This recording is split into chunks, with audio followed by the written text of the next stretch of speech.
Give it about another 30, 40 seconds, and then I'm going to go ahead and get started.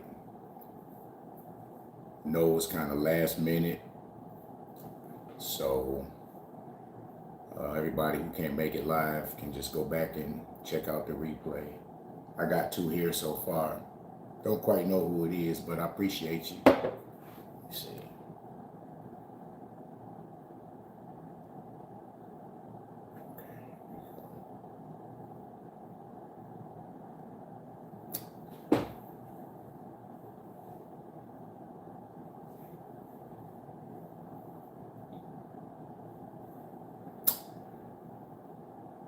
Nephew, what up, though?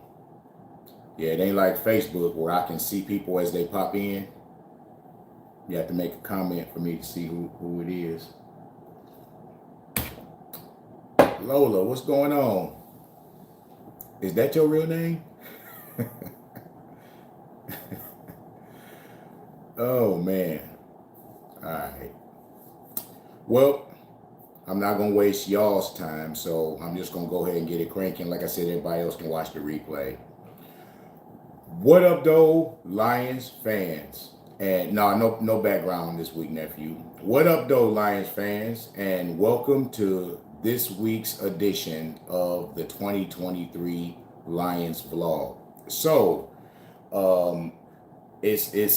we here. It is the 2023 football season is here. This is the time of year that we wait for, y'all. I mean, especially me, being down here in Texas, high school football, college football, NFL football, Pee Wee football, and I officiate every level from Pee Wee all the way up to college football. So my life is literally consumed with football this time of year. And guess what? I'm here for it.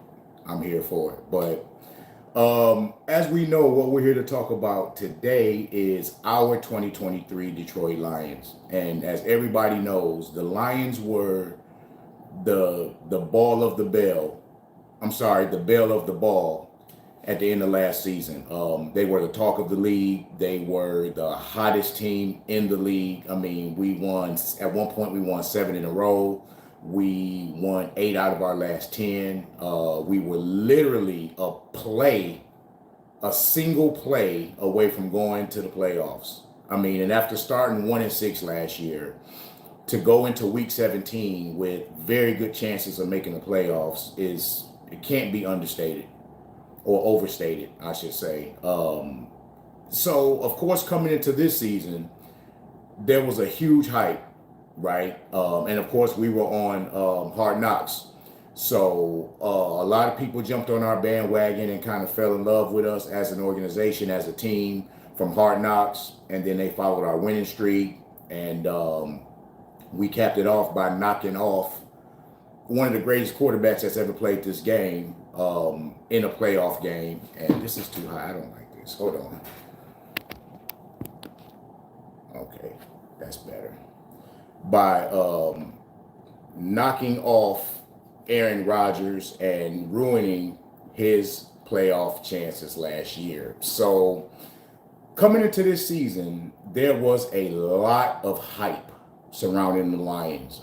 There was a lot of hype from us, from the nation, from everybody, right? And with hype comes expectation, okay? So the expectation was more so on the outsiders than us. Why did we not have such high? When I say us, I mean the real, true Lions fans. The people, I've been doing this 40 years almost. I went to my first Lions game at 8. I'll be 47 next week. So I'm almost 40 years into this Lions fandom thing. We know the deal. Right? We have seen this movie a million times. We're like, okay, we got an internal term that we call drinking the Kool-Aid, right? We've drank the Kool-Aid. We've drank gallons and gallons of the Kool-Aid over the years, right? Sometimes it's sweet, sometimes it's sour, sometimes it ain't got no sugar in it, right? So we didn't have all those expectations because we know the Lions are the Lions and they can lion at any moment, right? And then the schedule comes out. We knew the opponents, we get the opponents early on, and then we see not only do we get to play the Super Bowl champions in the 2023 season, but we get to play the Super Bowl champions in the 2023 season at their place. We knew that already. At their place on the opening week of Thursday Night Football, when they're going to be unveiling their Super Bowl banner and having a celebration. First of all, and that's tradition. The defending Super Bowl champions always gets the first game of the season, which is that first Thursday night game. But when we saw that they put us in that slot, you knew right then, okay, it's real. It's real. Literally, the world is watching. And when I say literally, I mean that, because I read an article, actually a couple of articles over the past few days that said that this was the highest, most watched event on television, not in sports, not in football, on television. The Lions Chiefs Thursday night game was the most viewed program on television since the Super Bowl. Literally, the world was watching. I can't overstate that, right? Normally, our annual spotlight is Thanksgiving Day. That's reserved for us and the Dallas Cowboys, even though it's our tradition. We started it in 1934, I believe it was, and then they came and kind of bit, but that's usually our spotlight. But we had the spotlight on Thursday night, and guess what? We came in and we took care of business. And of course, as you guys know, I was there. I was in attendance at the game, and let me tell you something. The atmosphere at Arrowhead Stadium it's everything you've heard. Right? Lambeau was one of my bucket list places. Got to go there, and it was understated. Like, there are no words to describe the atmosphere at Lambeau. It's everything you've heard and then some. Arrowhead is right there. First of all, the logistics of the stadium I like it. So they're kind of like Detroit. The football stadium and baseball stadium literally sit on the same lot, right? So there's no external parking. You know how like at Ford Field or Comerica, you can park down this street and pay $20. You can park down this street and pay $20 and this and that and the other. No, there's literally nothing else around these stadiums. It's like a compound. And all parking is on site. All parking is in the stadium parking lot. And it's huge. There's tons of parking. So parking ain't a problem. Right? So I said all that to say everybody is in one spot. Ain't no tailgating at Eastern Market like we do in the D. Ain't no they tailgating over at this place or at this place. Everybody is in one parking lot. And it's a party. It's a great time. And guess what? I got to give credit where credit is due. The people of Kansas City, Missouri, and the Kansas City Chiefs fans are dope. They are dope. Me and my boy Nard have been doing this one or two road games a season since I think we landed on 2016 was our first time doing it, Nard. I don't know if you're here yet or not, but I went to Pittsburgh by myself one year before he and I started doing this. Of all the places we've been, when it comes to overall dopeness, as far as the atmosphere, the city, the people, the logistics and everything, Lambeau is number one. Kansas City is right there at number two. Kansas City is dope, man. It is. The city itself ain't really a whole ton to do, but if you're there for a football game, the atmosphere, the people, the food, all my boys had the little nachos and stuff and said they was dope. Arrowhead is a must if you're a football fan, and the people treat you right. Even after the game, wasn't nobody like Dallas. One year we went to Dallas for a game, and I almost got into a fight, literally a literal fight, because dude was he went too far, you know. But Kansas City, before the game, it was all love. There was trash talk, but it was football trash talk. You know what I mean? But there was no beef. There was no static before, during, after the game. After the game, the people were like, "Hey, yo, good game. Y'all did y'all thing. Good luck the rest of y'all season." I'm like, where did they find these people? You know. So let's get to the game, man. So we get. I don't know how much of my experience y'all want to hear, but I'm just sharing my experience in Kansas City and at the stadium, because that's part of it, right? So we get to the stadium, and like 2 hours before kickoff, people are already in the stadium and in their seats. Like, these people are for real. And of course, like I said, they were raising their banner. So pregame, they raised their banner. They had the Super Bowl trophies out there. They did a dope flyover. They did a dope stealth flyover. You do this now, right? A dope stealth flyover. I didn't know it was. I didn't know, so my camera wasn't ready. My boy Nard got it though. So and the Lions, when the Lions came out of the tunnel, it just felt different.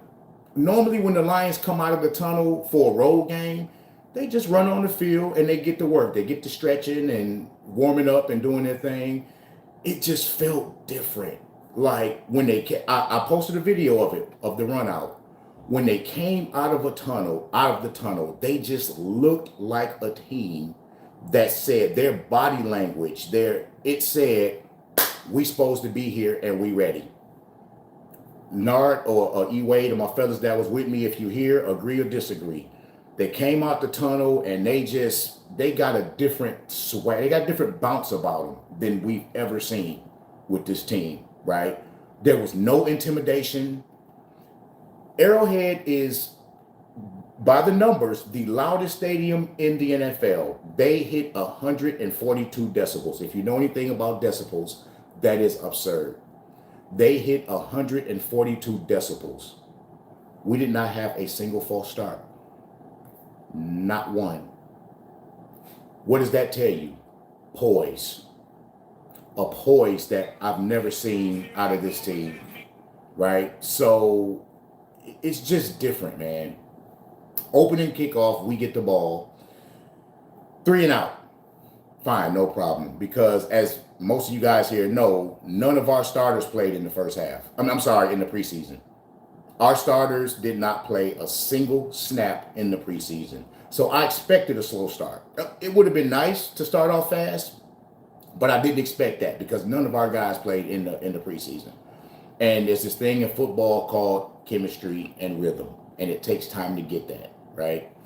So first series, 3 and out. Fine. All right. Then we kick off, and listen, we pumped the ball, and Patrick Mahomes, listen, Patrick Mahomes is the new Aaron Rodgers for me. He's so good, it's sickening. Like he's so good, it makes my skin crawl. Like, this guy can make every throw from every angle at any time. Just incredible, man. And then the way he breaks the pocket with his legs, right? Because we were getting to him. I think Hutch himself had like 7 pressures. So we were getting back to Patrick Mahomes, but the dude just kept breaking the pocket and picking up. Okay, y'all just determined to make me see this ad, and I'm not going to do it. So Patrick Mahomes is just stupid good. Like, but we held down. We held it down. We bent. And see, it used to be with the Lions, we would bend, and then break eventually. We bent, but we never broke. We never broke. And granted, yes, the Chiefs drop. I think Kadarius Toney by himself dropped 4 passes. Not our problem. Not a problem, right? Um, the Brian Branch pick six. Okay. Oh well, the ball went right through his hands and then it just landed right in your guy's hands. Well, in order for the ball to land right in my guy's hands, what does that mean? That means he had to be there. That means he had to be in position. That means he had to catch the ball. So guess what? Give us some props on that.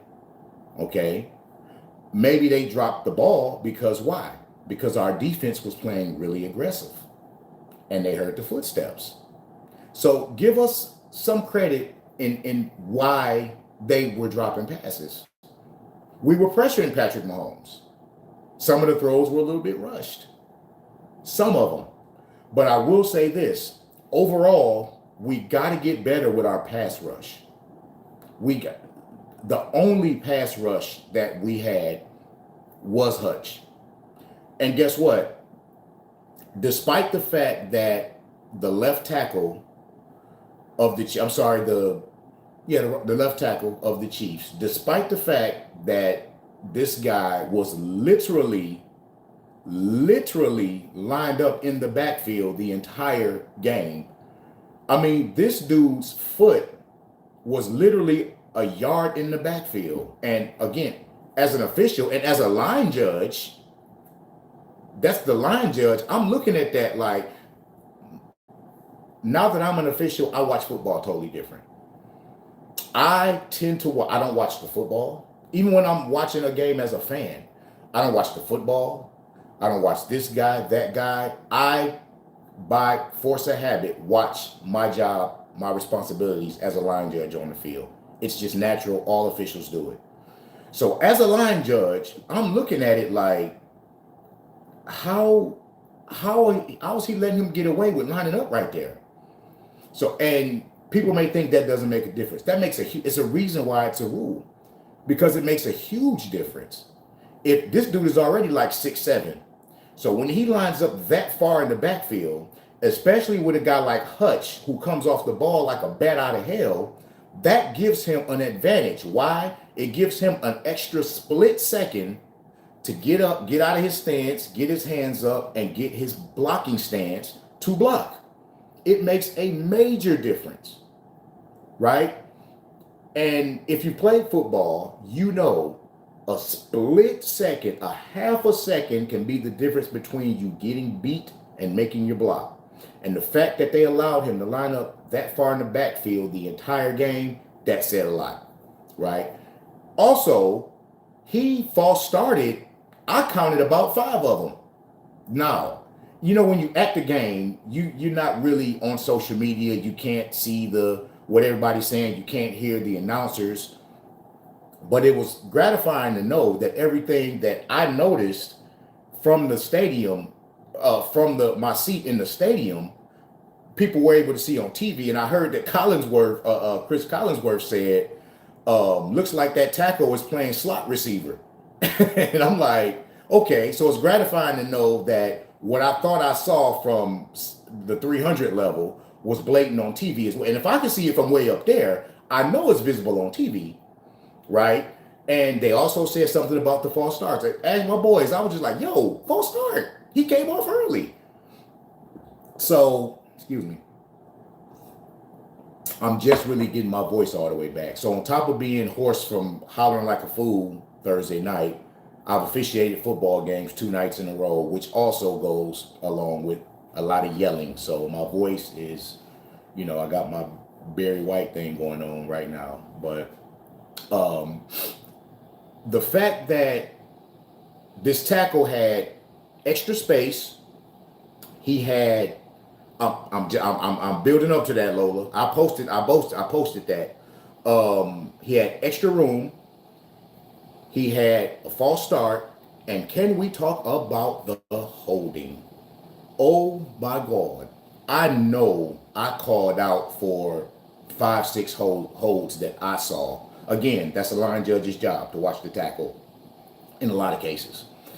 I'm like, Now, granted, Hutch ain't the biggest guy. Hutch is only about 265, which is very light in the behind for a hand in the dirt defensive lineman in the NFL. Now, I don't know why, because last year he was getting manhandled when he tried, and every now and then they would slide him inside, and he was getting manhandled, and rightfully so. I mean, I don't care how much of a beast you are. If you're 265, 260, he was 260 last year. He actually put on 5 pounds this year, right? So last year he was 260. If you're going up against these offensive tackles that are 320, 330, you're supposed to get manhandled. You know what I mean? So last year we were standing him up, and it seemed like he was getting better as a stand-up. So I'm not sure why they got him putting his hand in the dirt again. Like, Von Miller, Lawrence Taylor, Derek Thomas, guys like that. They were listed at linebackers, but they were really just stand-up defensive ends, right? Derek Thomas didn't drop back in coverage. Lawrence Taylor didn't drop back in coverage. They went and got the quarterback. Von Miller didn't drop back in coverage. He went and got the quarterback. That's what we need to do with Hutch. Stand him up and let him rush off the edge and let them fat boys have to move their feet. Because trust me, when 6'5", 6'6", 330 get their hands on you and you 265, you ain't going nowhere. So I suggest that we go back to standing Hutch up and letting him rush off the edge from a stand-up position. That just, Coach DC, if you're listening, just trust me on this, dog. But there was one particular play where, and I don't know if y'all saw it or not, Hutch rushed outside and spun back inside. The tackle literally bear hugged him and twisted him down and just literally tackled him right in front of the line judge or the head line judge. I'm not sure what side of the field they were on at that moment. And again, as an official, I try not to criticize officials because I understand how difficult it is to officiate this game. And the highest level I've officiated is Division III NCAA football. That's the highest I've officiated. And even that level is fast. I mean fast. So I understand at the NFL level how fast things are going.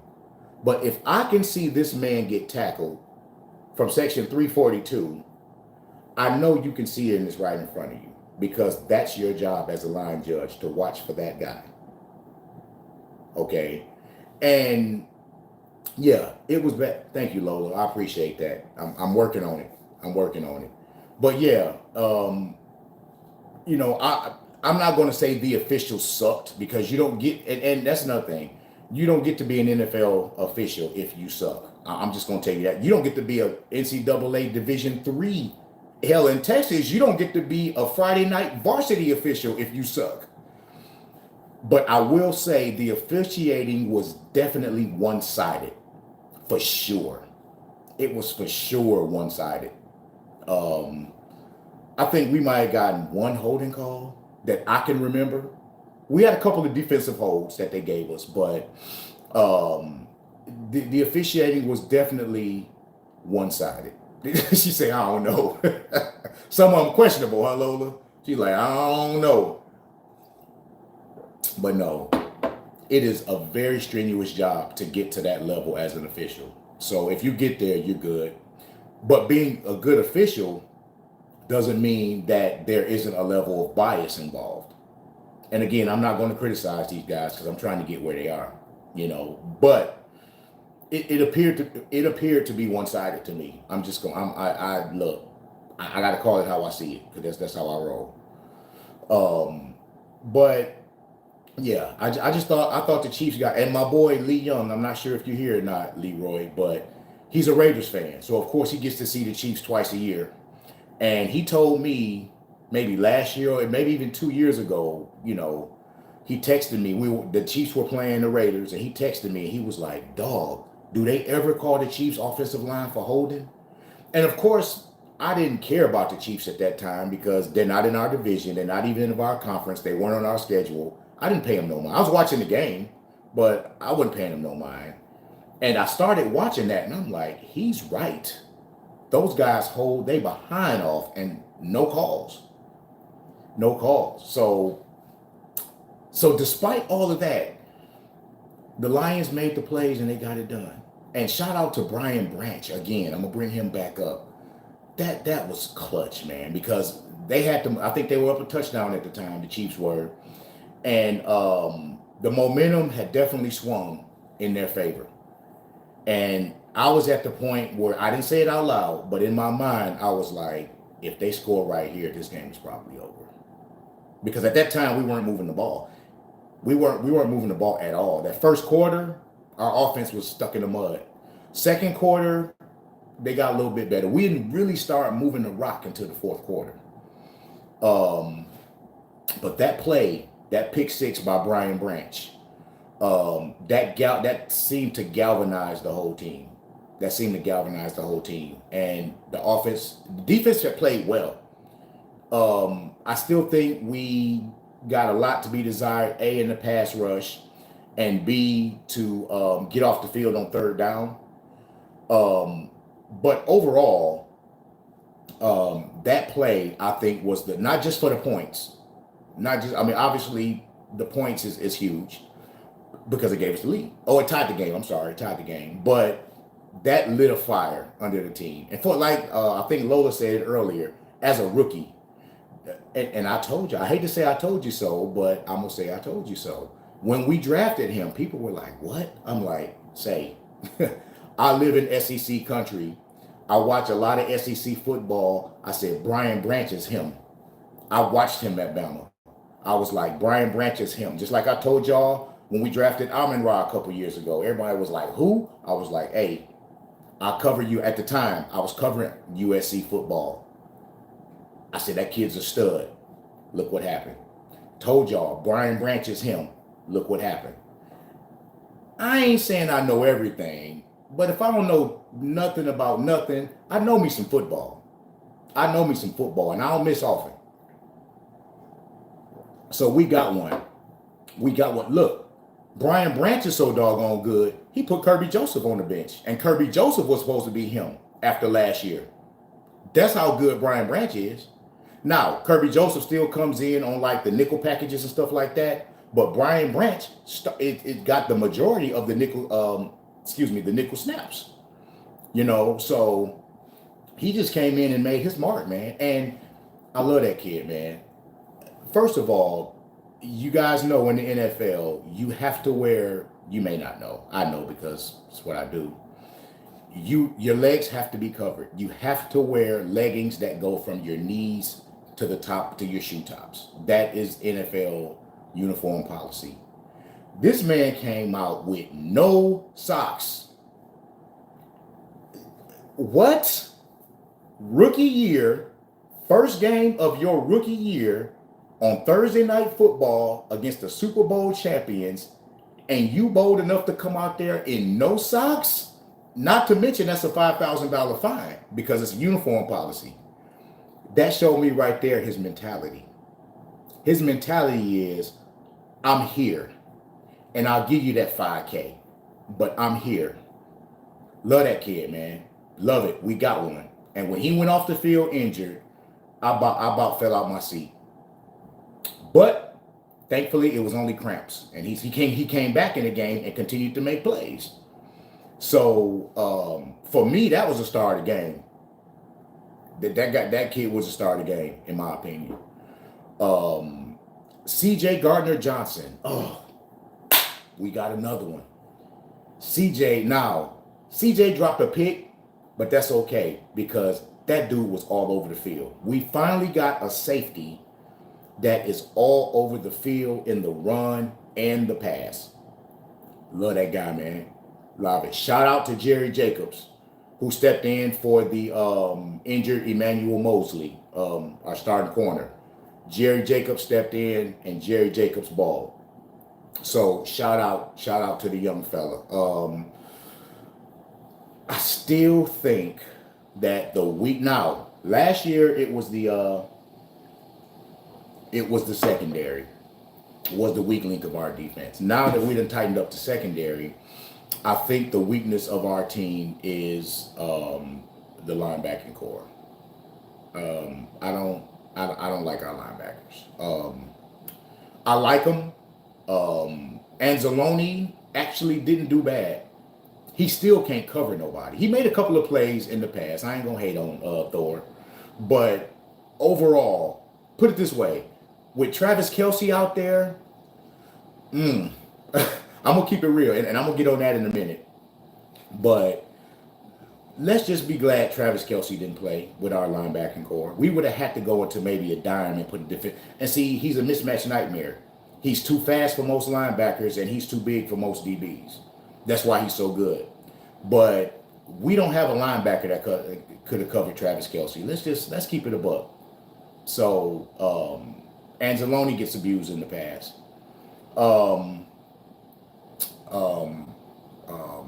Barnes, Derek Barnes. My boy Nard, I didn't even think about it. It was like mid-third quarter, and Nard was like, I ain't heard Derek Barnes' name all day. And I was like, is he playing? And then like maybe a few plays later, he made a tackle. But Derek Barnes was a ghost. Rodrigo, that guy's slow as molasses, man. So I just think, and then you got Captain Jack. I'm gonna tell you something about Captain Jack Campbell. Jack came out there, and when he was in the game, I like what I saw. He's a big guy. He's huge, dude. He's like 6'5", 250, right? And he can actually cover. Like, it wasn't bad for a huge rookie. I thought he did pretty good in coverage. But what I do like is our run defense. Rodrigo, Anzalone, Captain Jack, Barnes, they're okay in the run. But when we play some athletic tight ends, it might be a problem. Let's just call it what it is. So what we need to help those guys out, and of course we were missing Isaiah Buggs, which was our spark plug in the middle. Kind of what I was as a nose tackle, right? Big guy, two-gap guy that's going to free up linebackers to make tackles, right? So Buggs was missed. In the middle. I thought number 91, I'm not even going to try to butcher that young man's name with the African name, but I thought he did well. He did well in place of Buggs. So it wasn't bad, but I do still believe that our linebackers are going to hurt us when we play some athletic tight ends. Okay. And also we got to get better in the pass rush. If Hutch goes down, we got no pass rush. And the thing about it is, playing against the Chiefs, we couldn't blitz. Why? Because number one, if you blitz, you're leaving somebody open, and Patrick Mahomes is going to find them. Number two, if you blitz and nobody's open, Patrick Mahomes is going to break the pocket. He's going to break contain. So we have to get somebody in the front four other than number 97 that can get to the quarterback. So, when we're playing some other teams, like say next week when we play Seattle, Geno Smith ain't mobile. So we can blitz Geno Smith, and he don't have like super sweet receivers. So we can blitz him, but you can't blitz Patrick Mahomes. So we'll see how that plays out during the season. Now, let's get to the missing player narrative. All right. Now, yes, the Chiefs were missing Travis Kelce because he was injured. Yes, the Chiefs were missing Chris Jones, who, in my opinion, is arguably the best defensive tackle in football. You may say Aaron Donald. I think they're 1 and 1A, to be honest with you. Okay, fine. But guess what? We were missing guys too. We were missing Emmanuel Mosley, our starting cornerback, which is a defender. They were missing a defender. We were missing the starting defender. We were missing Jameson Williams. We were missing our weapon. They were missing their weapon. Now, I'm not trying to say that Emmanuel Mosley and Jameson Williams are comparable to Chris Jones and Travis Kelce. We're talking about 2 first ballot Hall of Famers. If Travis Kelce or Chris Jones didn't play another down in the NFL, they are both first ballot Hall of Famers. So I'm not at all comparing our missing guys to their missing guys. But we had missing starters. Oh, and by the way, we were missing Isaiah Buggs, which is our starting defensive tackle. What's the problem? They're missing guys, we missing guys. Okay, let's talk about the mistakes. Well, the Chiefs dropped so many passes. Kadarius Toney had 4 by himself, and I think they had a total of like 6 drop passes. Not our problem. I talked about that earlier. Not our problem. That's part of football. It's part of football. But guess what? What about our mistakes? Did we not fumble inside the 5-yard line? I ain't nobody talking about that. Did we not have a bad snap that cost us like 10 yards and killed the drive? Ain't nobody talking about that. Did we not have a holding call that cost us 10 yards and killed the drive? Ain't nobody talking about that. Did our rookie running back, Jahmyr Gibbs, not have an open path to the end zone on a sweep and tripped over the turf monster and fell down? Ain't nobody talking about that. So why are their mistakes so monumental, but nobody acknowledges ours? They made mistakes, but we still had to capitalize on them. We made mistakes, but we still had to overcome them. Like I said earlier, yes, the ball went through Kadarius Toney's hands, but Brian Branch had to be there to have first of all, to have the wherewithal to catch it and take it into the end zone. We made the plays. They didn't. The Kansas City Chiefs nor their fans are making any excuses. Not one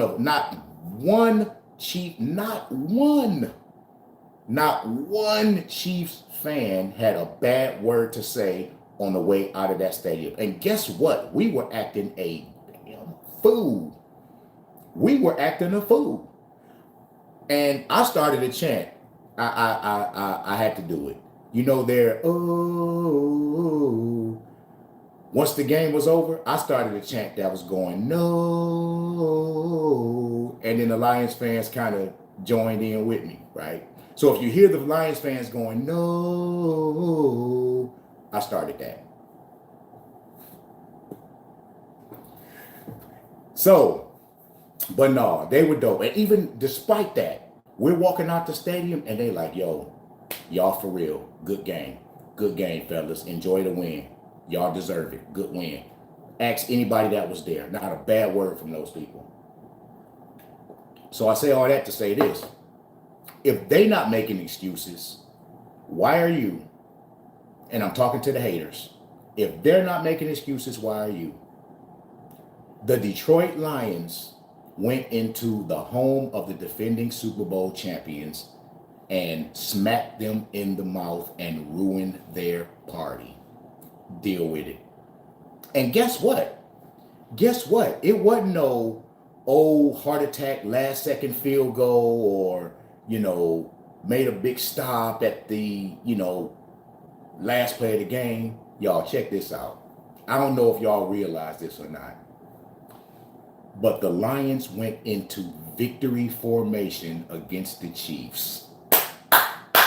Man, look, we took a knee. We went into victory formation and took a knee in Arrowhead. What? Oh man, I get goosebumps thinking about that. The Lions went into victory formation and took a knee in Arrowhead, dog. What? It's a new day, man. It's a new day. And I will stand on my word that I told y'all. Y'all know my shirt, my same old Lions shirt. When the Detroit Lions win a playoff game, we all know we haven't won one since 1991. Yeah, everybody knows that. We haven't won it, and a lot of people get it mixed up. Let me clear it up for y'all. Somebody, I wish we was in a bar, made a bet. Somebody at the stadium was arguing me down. No, we haven't won the division since 91. We haven't won a playoff game since 91. That's not true.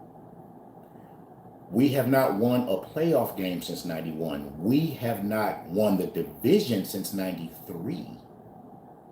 We actually won the division in '93, but in the opening round, we lost to the Green Bay Packers in the Silverdome. That was the year where we played them 2 weeks in a row in the Silverdome. We beat them week 16 to make the playoffs and win the division. And then next week, wild card weekend, we had to play them back to back in the Silverdome.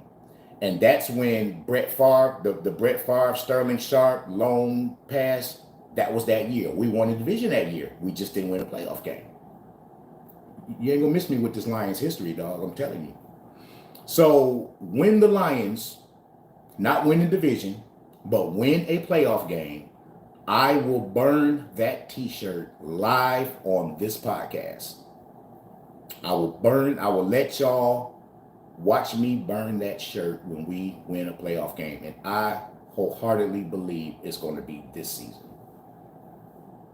I haven't drank the Kool-Aid like this in probably 10, 12 years. I think the best team that we had before now is probably that 2011 team. The team that went to the playoffs and lost to the Saints, because I was there. Went to New Orleans and lost to the Saints in the first round of the playoffs. I think that was the best team that we've had. That was a year we had the number one ranked defense in the league. We had Sue and Fairley and what's his name? I forgot the other pass rusher we had. Went to Seattle and got a ring with them. Y'all help me out. Short dude. But anyway, I think that was the best team. Stafford, Megatron. We had Jock Bell in the backfield. I think that was the best team that we've had before now. So I got a good feeling about this year, man. Like, for real. But now, like Dan Campbell said, do we got things to clean up? Yeah, because check this out, y'all. We didn't even play that well. If you want to we didn't play exceptionally well. We played well enough to win, but we didn't play exceptionally well in that game, and we still won. So, like MCDC say, once we cleaned everything up, let me see what Tim's saying. Who's the next receiver after Marvin Jones? Because that's who needs to take the dog. Yeah, man. Don't get me started on Marvin Jones. So, Marvin Jones Jr. was good for us his first stint here, right? He went to Jacksonville, and no, he went somewhere before Jacksonville. No, he went to Jacksonville, and we got him back, right? So I was like, oh, okay, we got Marvin Jones back, sweet. But he was a liability out there. He's the one that fumbled inside the 5-yard line. I know he dropped two. I count 2 passes. Yeah, that's another thing. Oh, the Chiefs receivers dropped passes. We did too. You know, he dropped some passes. You know, so but I'm not gonna wash the baby out with the bathwater after one game. I'm not gonna just throw him to the wolves after one game. You know what I mean? He was very good for us. He was a fan favorite. Can't find anybody say a bad word about the guy. So we'll see. We'll now, if this continues over the next a few games, then we'll see. I don't know who this is, but you need to go somewhere because anyway, I'm not gonna just throw him to the wolves just yet. We don't throw him to the wolves yet. We'll see. He might have had it. Everybody has a bad game, dog. And he's a proven vet. He'll be fine. Marvin Jones will be fine. I think so. I think he'll be fine. But we still got 5 more games to go without J-Mo. So that's another thing. I also feel that we don't have a big play threat. We don't have, without J-Mo on the field, we don't have anybody that can just open the field up and get downfield and stretch the defense. That's what J-Mo is for. So that's another concern of mine. But while we're talking about the offense, can we for 1 second talk about our running game? Can we talk about our? I'm gonna just say it. I think we got the best offensive line in football. I'm gonna say that boldly. Now, the discouraging part of that is that reports are Taylor Decker left the stadium in a boot. So, and that's our left tackle. So we'll see how that plays out. I haven't looked at the injury report, but we'll see how that plays out. But our starting five across the board, we got the best offensive line in football. And then we brought Glasgow back. Oh man, if we get Mike Evans, oh my God.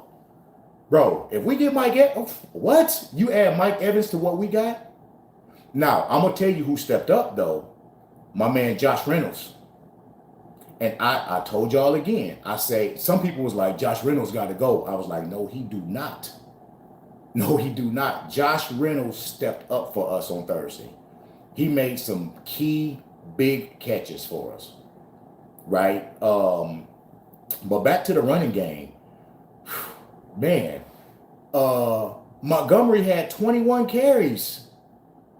21 carries. When was the last time? And mind you, and he's splitting carries with Gibbs. I forgot. Let me look. I forgot how many Chiefs. I just saw the word Chiefs. How many carries Jahmyr Gibbs had. But I remember it stuck out to me that Montgomery had 21 carries. Let's see.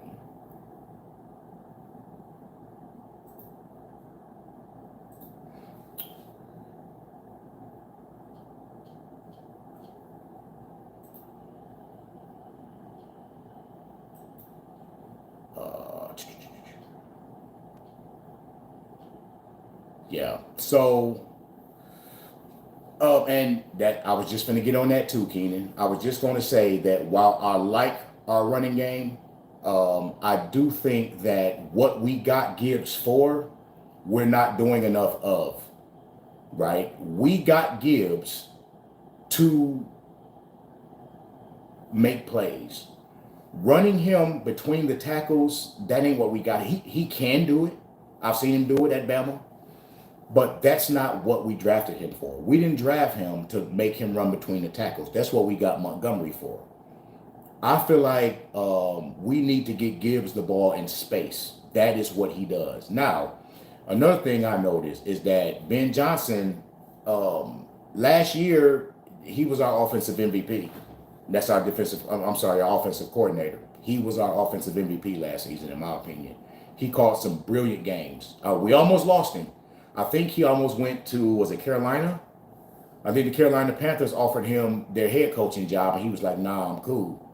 So, but he was very vanilla on Thursday. Was it just me? Or did it seem like I'm not saying he called a bad game, but the play calling just seemed very vanilla to me. Like it was just run, and for the life of me, can we not run on every first down? It was so formulaic on Thursday. First down, run, pass, punt. Run, pass. Switch it up. Throw the ball on first down. Run a boot, a play action on first down. Yeah, so it wasn't just me. I'm like, it was about, I would say, in the third quarter, when I said to myself, what is up with why is he, it's like he was called like he was still in preseason mode. Like, I didn't see one jet sweep. We normally run Amon-Ra on the jet sweeps. I didn't see one jet sweep. I didn't see a screen. I didn't see no misdirection. Now, I will say this. I'm not about being cute, right? We were running the ball, and we were running the ball. Maybe he felt like we didn't need to do that because we were running the ball effectively. And in the second half, the passing game got together. But maybe he was saving, I don't know. But it just seemed like he wasn't really calling the plays like he usually does. Now it's good to know that it wasn't just me, right? But I would like to see more creative play calling going forward. But and despite that, we still won the game. Maybe it's because Chris Jones was out. They're like, hey, there's still a defensive tackle out. We just gonna run it down their throat, and we did. We did. But I just believe that the between the tackles should be reserved for Montgomery, and Gibbs should get the ball in space. You know, line him up in the slot. Uh, Run some running back screens. You know, some jet sweeps, something. You know, we're wasting his speed running him in between the tackles. It's just my opinion. Um, but we definitely need somebody to open up that offense for us. And oh, speaking of rookies, Sam Laporta. It's two plays in particular that I remember Laporta making that I was like, wow. There was a pass, and I want to say it was a third down pass that Goff threw that was a little bit behind him. He's going this way, ball is here, and he kind of contorted, like he kept his body here, but he kind of just snagged it. And I was like, this man is 6'5", 260 pounds. You know what I mean? I pointed, y'all. You know, I was like, oh, that was a nice catch. And on the Montgomery touchdown, did y'all see that poor kick out block? He went in motion and destroyed that outside linebacker and sprung Montgomery into the end zone. Listen, Brad Holmes, you ain't failed this yet, dog. You ain't failed this yet. All of our high draft pick rookies made at least one play where I was like, yep. Gibbs running the heck out of the ball. Jack Campbell had a nice pass breakup. We saw Brian Brandt scored the touchdown. Sam Laporta, I just told you about his plays. So ain't no rookies just chilling on the sideline. We putting the rookies to work, and they balling against the champs, right? So I still feel like J-Mo is the key to this offense. We if we could get Mike Evans, it's a wrap. If we get a downfield threat like Mike Evans, it is an absolute wrap. I think there was a rule change regarding the jet sweep and forward handoffs. A rule change regarding the jet sweep and forward handoffs. I don't know about that. I have to look into that. Honestly, to be honest, I know the rules of football, obviously, but I don't pay that much attention to the NFL rule changes. My focus is on college rule changes because that's college rules, because that's what I do. Our rookies are going to become beasts. I'm pleased. Yeah. And like MCDC said in the press conference, they only going to get better. They only going to get better. And that was a good litmus test against the champs. You know, and there was another play, and I wasn't the only one that saw it. My partner next to me saw it at the game too. There was a play on a punt where Jack Campbell blew somebody up on the punt. And then dude got up and tried to get in Jack's face, and Jack got in his face and was like, well, what's up then? You know what I'm saying? I mean, they got fire, man. These rookies, listen, they don't know they rookies. These boys got fire underneath them, man. And I like that. I like that. So we young. That's the scary part about this team. This team is young, man. So the final thing I want to say about offense is our quarterback. Man, let me tell y'all something. Everybody who tried to hate on Jared Goff, you can shut up now. Jared Goff is him. He's him. Now, people who don't watch Lions games will say, oh, Jared Goff. But if you watch the game and you watch this guy play, first of all, he's like a Junior Brady. He don't get rattled. He does not get rattled. He stands in the pocket. That last pass he threw, it was a critical third down late in the fourth quarter, and A defender was barreling down on him from this side. And no, it was from his throwing side. Because by the time he threw the ball, the defender was literally in his armpit. He threw the ball and got hit almost simultaneously and threw a dart to Amon-Ra, who made the catch for the first down. I mean, he makes all the throws. He's accurate. He makes good decisions with the ball. And on the opening drive, it was a particular play that I noticed. We tried to set up a screen. He gets the ball. Linebacker is sitting there. He looked and just threw the ball into the ground. It's not there. I'm not going to force it. Now, somebody else, that number 9 fella, would have tried to make something happen and might have turned the ball over. Jared Goff does not turn the football over. And that's the thing. When you look at him, he's not flashy. He's not fancy. He just makes good decisions. He makes good, solid, accurate throws. And with the weapons that we have and will have, and with the offense that we run, that's all we need you to do. We don't need you to win games. We just need you to not lose them. And he's doing a fabulous job with that. That said, how many of you know that statistically, Jared Goff was the highest rated quarterback in the NFL the second half of the 2022 season? Look it up. The Detroit Lions were the highest scoring offense in the National Football League in the second half of the 2022 season. Hence the 8 out of 10 closing record. And it's carried over into this season. And he's got more weapons now. I see no reason that this team should not take this division, get a home playoff. We get a home playoff game? Oh. And, I don't want to hear we're not looking that far ahead. Yes, we are.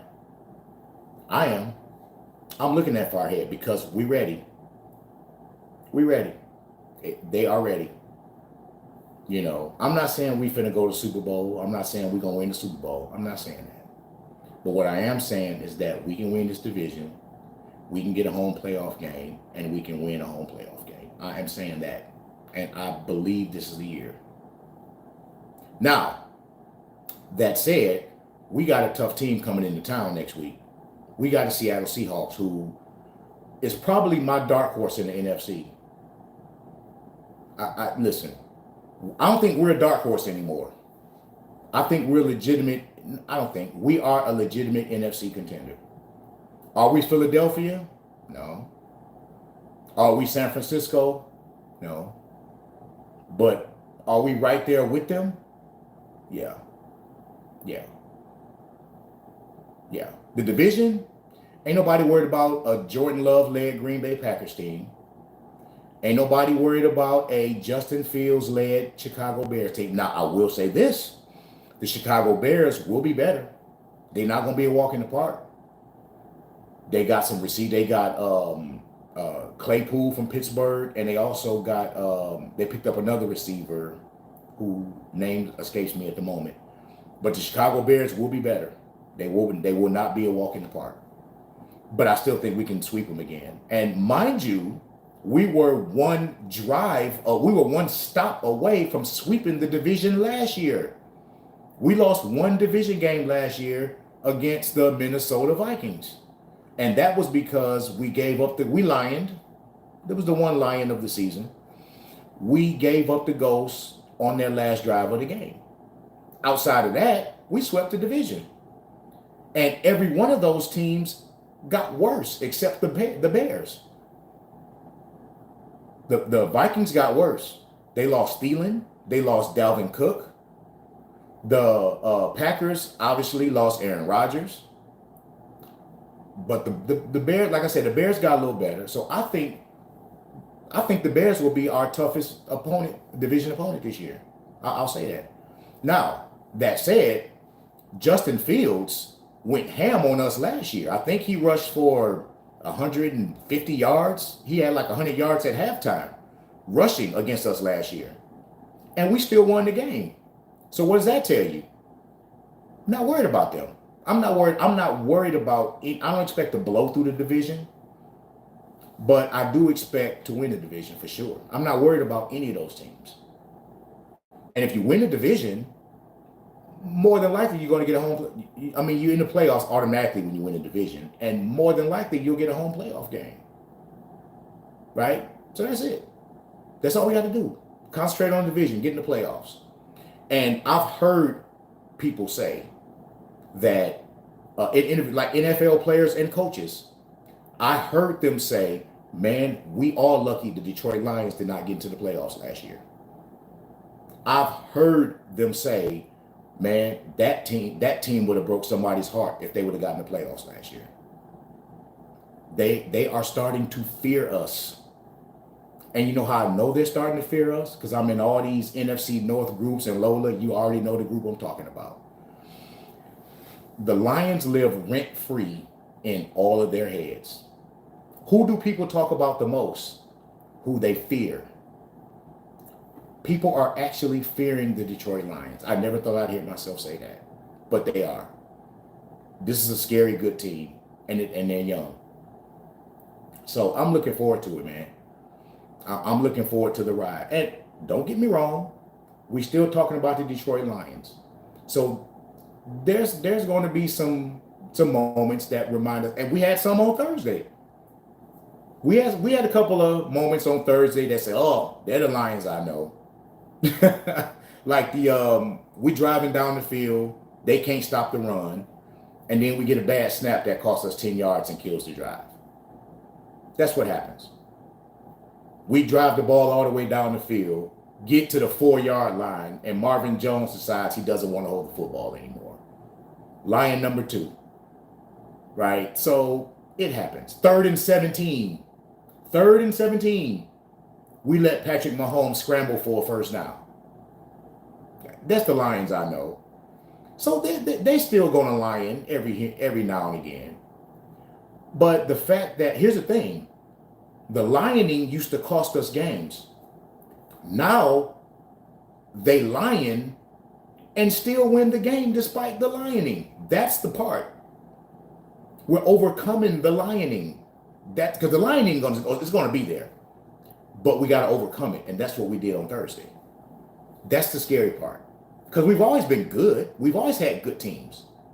The lioning is what cost us games, but it's not doing that anymore. So I'm looking forward to the ride, man. I'm looking forward to the ride. Yep. So we got the. I'm not gonna make a O'Bannon. If you hear, I know the rules. I'm not gonna make a record prediction. I know better. I have one in my brain, but the rule doesn't state I can't say it. I mean, the rule doesn't state I can't have it. The rule just says I can't say it. I have an idea of what I think we're gonna do. But we're playing one of the toughest divisions in football this year, and we already knocked off the toughest one. You know, the Chiefs, the Chargers, the Raiders, and the Broncos. The Broncos will be better. The Broncos stunk to high hell last year, but now they got Sean Payton, Russell Wilson. Apparently, they say got his head out of his behind. And look, check this out. When it comes to the Broncos, Sean Payton basically admitted that Russell Wilson's problem last year was off the field. I saw the quote, but I thought it was cap. I thought it was satire that he said, Sean Payton told Russell Wilson, stop effing kissing babies and concentrate on football. The head coach told Russell Wilson that. So that basically confirmed that what was going on with Russell last year was up here. So if Russell has got his head together, and we've seen him, he's in better shape, he's lost some weight, he looks healthier. With Sean Payton, Denver's going to be a tough team because they had pieces last year. It just was something, and they didn't have a coach last year. So with Sean Payton and a Russell Wilson back to being Russell Wilson, Denver will be tough, right? The Raiders, you never know with them because they got Jimmy G out there, and you just never know with Jimmy G, right? And we're also playing, what other division is it that we're playing? We're playing the AFC, we're playing the NFC. Who's got the schedule?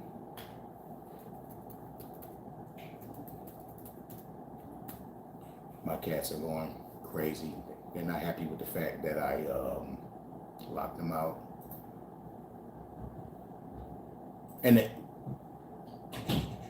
NFC East, NFC West. We're playing both West, the AFC West and the NFC West. So that NFC West, that's a tough division too. You got the Seahawks, you got the Niners. So we'll see. But I like our chances, man. I like our chances this year. So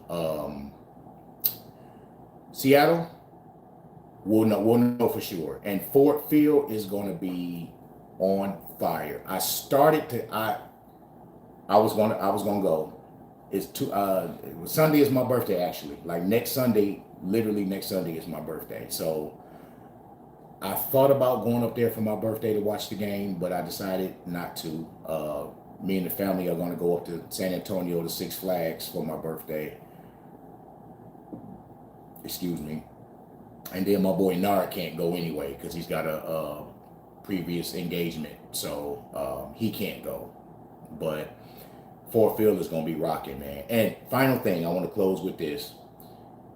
MCDC, this is why we love this dude, man. This is why we love this dude. Did y'all hear? I posted it in a couple of groups. Did you hear how he gave the fans that gave us our props? This man said, look, I walked out for pregame and I saw a sea of blue. And I was like, wow. He said, and I quote, our fans made themselves known. And around the third quarter, you could start to hear them. He actually acknowledged that we had an impact on the game on the road. And he said it's very much appreciated. How many head coaches are acknowledging their fans like that? That appreciate their fans for traveling? Because I'm going to tell you like this. I spent a lot of money going to that game. My flight was cheap, but the game ticket, however, was not. The hotel was not.